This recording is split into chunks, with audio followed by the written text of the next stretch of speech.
Okay, and we are live. I'm giving this a shot for the first time. I think I've got my station set up and good to go. So, with that being said, hey, thanks for watching. I'm Mike Schmooky. This is Fount Farm LLC. Make sure that my voice can be heard very well from this microphone. I was outside and thinking of what kind of discussions would I have this Friday when I usually do a longer format type um, podcast and vlog, and just working through some injuries that I have had from my military time, and made me think of, you know what, I need to just discuss this now, right? So I'm in Missouri, and um, I'm going to school full time through seminary. I'm working with my mother, taking care of her full time, and then I am also now homesteading. With that, right, homesteading is the most difficult physically to do. And while I've been working through some of these things, I have learned a lot. One is setting your pride aside. You have injuries; they force humility. Basically, you get down to where you have to accept your limits. And I'm sorry, like this is not a very stable platform for me to keep on moving. Um, Accepting your limits is needed, especially as you are getting older. Now I'm 42 years old, hence the gray going on here and the and the salt and pepper. But you have to realize that you hit a point that your body, throughout the years, you have ground it down, and you're just at a point of you can only do so much because the youth portion is gone. And so knowing what your limits are is a good thing, because then you can leverage that which means more to you, and you can leverage that which you can get done. You can ask for help. So my wife helps me with the pigs. That's her really thing. But anything that I'm like, a lot of bending over stuff, it's going to be, she's going to assist with that. So it's not just all on the strain of my back. That took a lot of pride to just kind of get that out of the way, but it's important for us to know. Um, because pride is going to push, make you push through and be tough about it, but you need to adapt to endure. The second thing you can do is kind of machine or tool help. I've got a small tractor. I use this thing as often as I can. I would rather use it to get some plowing done, which I just did on my driveway today. I would rather use it to move dirt, to shovel, to dig, to scoop, to whatever I can. Even if it's simply moving a bale of hay, further out, I'd rather use that tractor than anything else. Um, so you got a winch, use the winch. You got a wheelbarrow, get it. A cart, etc. Auger, electric tools, right? Those post hole diggers. If you can get it for the machine, do that instead. Even if you have to borrow one. Think about it this way. And I'll give you an example where I borrowed an auger from another homesteader, and for the summer he wasn't using it. I borrowed it all summer. We got posts down. I've got trees in, and man, did that save my back. It was a little bit of a learning curve, but we figured it out. And man, that just made it better. Second, you can also modify these tools if you need to. If you got to make longer handles for better leverage, you can. If you make it yourself, right, with lighter materials, do so. The goal is that you're able to sustain a homestead for a long time and not don't prove toughness. There's no point in that at all. The third is asking yourself, what are you trying to accomplish and why? Why are you doing this? Why are you homesteading? Are you really trying to be a self-sufficient, entity all by yourself? You can't do it. You cannot do these things on your own. It's not possible. There's too much to be done. There's too much that your body needs to do these things. And so clarify the end goal of something before you get it. Like if you want cows, great. You want cows because of what reason? I apologize for this noise happening here. We're going to stop that. And I think it's coming from my phone. So we're going to mute that as well. Okay. What are you trying to accomplish and why? Right. What's that end goal?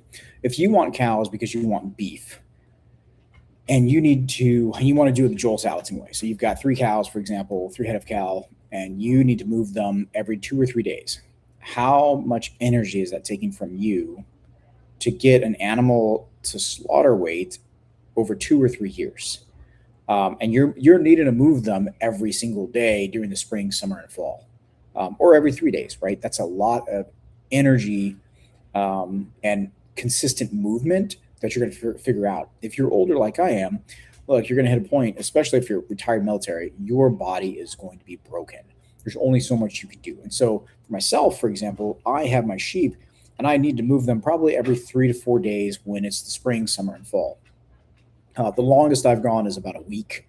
When it was one of those, well, I had reasons for moving it for a week, but the repetition, man, I could, once I was in the field, it's okay, but in the woods, I'm having to bend over, lean over, etc. So I'm now working with my neighbor and saying, okay, I need you to clear some lanes in my cedar areas to help me push brush back so I can get them in there so I can use the animals to take the brush down because my back's not going to be able to do it.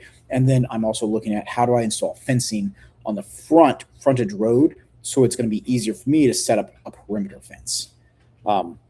The goal of this, right, is so I can have a more self-sufficient farm, but I know I'm not going to be self-sufficient exactly. I've got to rely on my neighbors, etc.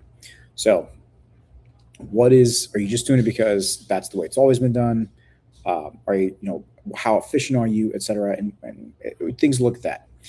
If the goal can be met another way, basically choose that. So permanent fencing for me is going to be a better option than using rotational fencing because again, my back can only do so much. I can probably walk well for about 20 to 30 minutes at tops. And then I need a cane or a staff to lean on.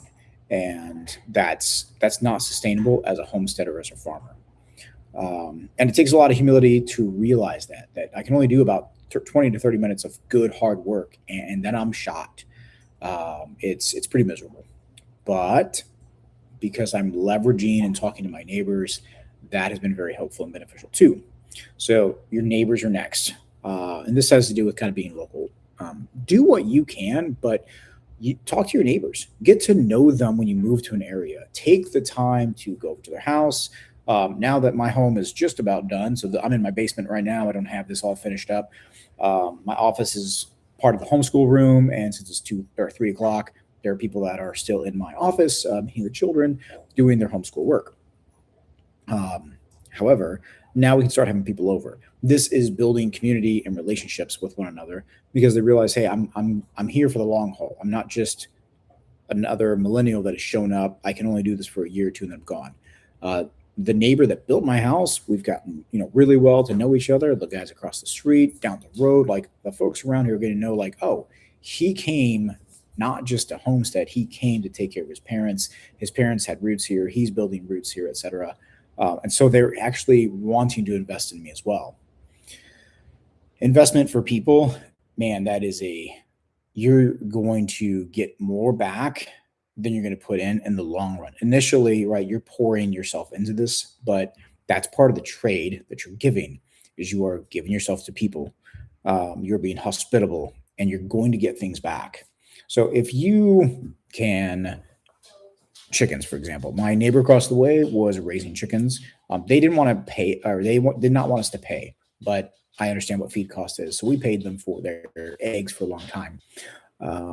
But then we've been able to trade for honey and eggs and other things. And so my point being we're hitting a point where we can trade for other things. We traded pigs for sheep, bartering skills, right? Learn to do that. If you can do labor, trade for the labor, for food, trade for labor, for vegetables, whatever it may be that you think, right? Supporting your local farmers, and the local trades, that's still homesteading. 100% still homesteading. So support those local guys. That's the way to do it. And then the fifth final point here is realizing you cannot do it all. And that's okay, right? Every homestead is going to have its constraints. You got only so much land I got 54 acres, but of that, right, I'm probably right now, I've only got about maybe 2.5 acres I can use. Out of 54 acres, that's not very significant. But over time, I'm going to open that up. But everybody only has so much time, right? We're all given time, but how do you use it? Right now, we got a ton of snow on the ground. And again, I can only do X amount of work for so long, probably about, again, 30 minutes before my back is just spasmed out. So I can only cut down so many trees. And then money, right? You only have so much money. I don't believe in debt. I mean, this home that I built is, was not with debt. And so that's allowing me to do things differently. But you only have so much money as well. And so it's something that if you're homesteading, decide, is that really worth the investment? And then your health. Your health is a constraint, whether you know it or not. Sustainable living means choosing enough, not everything. You can't have it all on a homestead. You can't do it all on a homestead. I've seen some folks like the Fit Farmer, Justin Rhodes, whatnot. Hey, they're doing awesome stuff, and I love watching what they do. For me, I cannot do it all. I just cannot.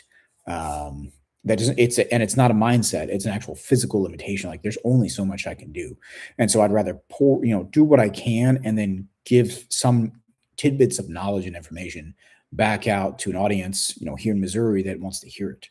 So think about this. You could do a smaller, slower homestead. And if that beats burnout and injury, then that's better, right? If all you can do is have some vegetables and some chickens, you are homesteading. You are doing more than your average suburbanite is doing. So think about that what's the definition of homesteading for today? What is modern homesteading? And if you're injured, if you're all jacked up and you know what your limitations are, be okay to be humble about it. Ask for help. See if you can use machines or tools to leverage it instead. Figure out what you're trying to accomplish in the long run, and is that going to be worth it? Your time, energy, effort. Do what you can. Trade or barter. Buy for whatever's local, and then if you can't do it all, and realize that's going to be okay. So look at having a smaller homestead if you need to, and that's my message for today. Thanks for watching. And if you like it, please like, subscribe, and give some comments on how I can improve, what questions you've got for Missouri homesteaders. Thanks a lot. Take care.